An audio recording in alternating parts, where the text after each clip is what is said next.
നമ്മുടെ ഓരോ പഞ്ചായത്തിലും കൃഷിഭവനുണ്ട്. എല്ലാ കൃഷിഭവനിലും ഒരു കൃഷി ഓഫീസർമാരുണ്ട്. അപ്പോൾ ഈ കൃഷി ഓഫീസർമാരെന്ന് പറയുന്നത് കാർഷിക കോളേജിൽ നിന്ന് ബിരുദവും ബിരുദാനന്തര ബിരുദവും ഒക്കെ കഴിഞ്ഞ് വരുന്ന പ്രഗത്ഭരായിട്ടുള്ള ആൾക്കാരാണ്. ഇപ്പോൾ നമുക്കറിയാം, ഡോക്ടറാവാൻ കഴിയാത്ത അല്ലെങ്കിൽ ആ ഒരു ലിസ്റ്റിൽ വരുന്ന ആൾക്കാർ തന്നെയാണ് ഈ മേഖലയിലോട്ട് വരുന്നത്.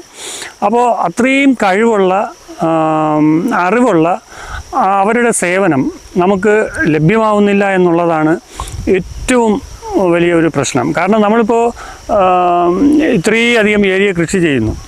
അപ്പോൾ എന്തെങ്കിലും ഒരു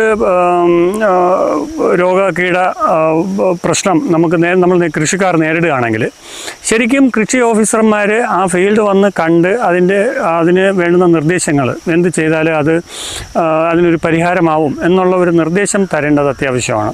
നിർഭാഗ്യവശാൽ നമ്മുടെ കേരളത്തിൽ അത് നടക്കുന്നില്ല എന്നുള്ളത്